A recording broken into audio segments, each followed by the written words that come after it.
channel, your online teacher. അപ്പോൾ നമ്മൾ ഒരുപാട് ക്വസ്റ്റ്യൻസ് ഇങ്ങനെ സിമ്പിൾ ആയിട്ട് പഠിച്ചില്ല. റിവാലുവേഷനൊക്കെ സൂപ്പർ സിമ്പിളായിട്ട് നമ്മൾ പഠിച്ചു. അതേപോലെ ലോൺ അക്കൗണ്ട് സൂപ്പർ സിമ്പിളായിട്ട് എങ്ങനെ പഠിക്കാൻ നോക്കാം. അപ്പോൾ അതിനുവേണ്ടി വീഡിയോ ആദ്യം മുതൽ അവസാനം വരെ കാണാം. ഇപ്പം തന്നെ ഒന്ന് ലൈക്ക് ചെയ്തേക്കാം കേട്ടോ. ലൈക്ക് ചെയ്യുന്നത് വളരെ കുറവാണ്. അത് നിങ്ങൾക്ക് മനസ്സിലാവാനാണോ എനിക്കറിയില്ല. ഒന്ന് ലൈക്ക് ചെയ്യാം കേട്ടോ. ഓക്കെ, അപ്പോൾ അതിൽ മധു, യമുന, അജ്മിയ 3 പാർട്ട്നേഴ്സ് ഉണ്ട്. ഓക്കെ, കുഴപ്പമില്ല. അതിൽ ആരാണ് റിട്ടയർഡ് ആകുന്നത്? യമുന റിട്ടയർഡ് ആകുന്നു. യമുനയ്ക്ക് 20,000 രൂപ കൊടുക്കാനുണ്ട്. അത് മറ്റ് രണ്ടുപേരും കൂടി ചേർന്നിട്ട് 4 ഈക്വൽ ഇയർലി ഇൻസ്റ്റാൾമെൻ്റ് ആയിട്ട് തരാമെന്ന് പറയുന്നു, പ്ലസ് ഇൻട്രസ്റ്റ്. അപ്പോൾ തന്നെ നമ്മൾ ഇൻസ്റ്റാൾമെൻറ്റ് എമൗണ്ട് കണ്ടുപിടിക്കുക. ഇൻസ്റ്റാൾമെൻറ്റ് എമൗണ്ട് ഈസ് ഈക്വൽ, മൊത്തം 20,000 രൂപയാണ് കൊടുക്കാനുള്ളത്. 4 തവണയായിട്ട് തരാമെന്ന് പറയുമ്പോൾ ഓരോ കൊല്ലവും 5,000 രൂപയും പ്ലസ് 6% ഇൻട്രസ്റ്റും. ഇതാണ് നമ്മൾ കണ്ടുപിടിക്കേണ്ടത്. ഓക്കെ, അപ്പോൾ നമുക്ക് യമുനയുടെ ലോൺ അക്കൗണ്ട് അയക്കാം. അപ്പോൾ യമുനയ്ക്ക് എത്രയാണോ കൊടുക്കാനുള്ളത് 20,000 അല്ലേ, അത് ആദ്യം നമ്മളിത് ക്രെഡിറ്റ് സൈഡിൽ എഴുതണം. യമുനാസ് ക്യാപിറ്റൽ എന്ന് പറഞ്ഞ്. ഇതെന്താ? യമുനയുടെ ക്യാപിറ്റൽ അക്കൗണ്ടിൽ കിടക്കുന്ന ക്യാഷിനെ നമ്മൾ യമുനയുടെ ലോൺ അക്കൗണ്ടിലേക്ക്, ക്യാഷിനെ അല്ല, കിട്ടാനുള്ള പണത്തിനെ നമ്മൾ യമുനയുടെ ലോൺ അക്കൗണ്ടിലേക്ക് ട്രാൻസ്ഫർ ചെയ്യുന്നതാണ്. അപ്പോൾ യമുനയുടെ ക്യാപിറ്റൽ അക്കൗണ്ട് എന്ന് പറഞ്ഞിട്ട് നമ്മൾ 20,000 എഴുതി. എല്ലാ ചോദ്യത്തിലും ഇതേപോലെ എഴുതണം കേട്ടോ.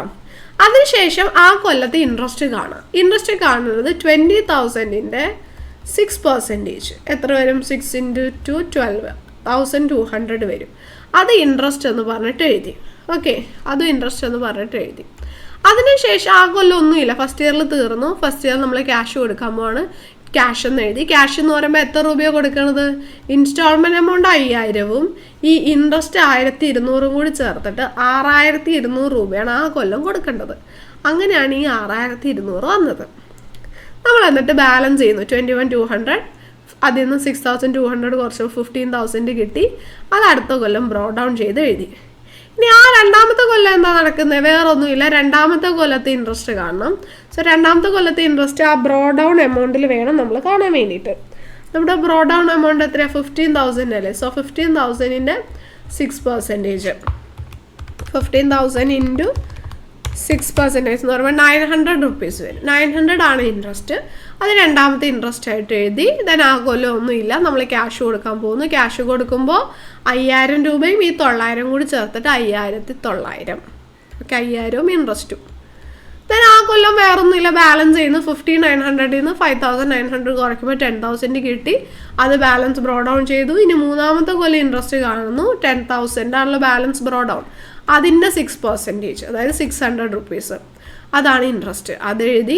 ദെൻ മൂന്നാമത്തെ കൊല്ലം ക്യാഷ് കൊടുക്കുന്നു. ക്യാഷ് കൊടുക്കുമ്പോൾ 5,000-ഉം ഈ 600-ഉം കൂടി ചേർത്തിട്ട് 5,600 കൊടുത്തു. ബാലൻസ് ചെയ്യുന്നു. 10,600, 5,600 കുറയ്ക്കുമ്പോൾ ബാക്കി 5,000. അതിനെ ബ്രോ ഡൗൺ ചെയ്തു. നാലാമത്തെ കൊല്ലം 5,000 രൂപയാണ് ബ്രോ ഡൗൺ ഉള്ളത്. അതിൻ്റെ 6% × 6%, അപ്പോൾ 300 കിട്ടി. അപ്പോൾ 300 ആണ് ആ കൊല്ലത്തെ ഇൻട്രസ്റ്റ്. നാലാമത്തെ കൊല്ലം 5,000 രൂപയും ആ 300-ഉം കൂടി ചേർത്തിട്ട് 5,300 കൊടുക്കുന്നു. അക്കൗണ്ട് ടാലി ആകുന്നു. ഓക്കെ, ഇത്രയേ ഉള്ളൂ. വളരെ സിമ്പിളായിട്ട് ലോൺ അക്കൗണ്ട് പഠിക്കാം കേട്ടോ. അപ്പോൾ നമ്മുടെ ബാച്ചിലേക്ക് അഡ്മിഷൻ എടുക്കാൻ താല്പര്യം ഉള്ളവരുണ്ടെങ്കിൽ ഉടനെ അഡ്മിഷൻ എടുത്തോളാം കേട്ടോ. ബാക്കി സബ്ജക്ട്സ് നമുക്ക് അടിപൊളിയായിട്ട് അവിടെ പഠിക്കാം. Okay, thank you.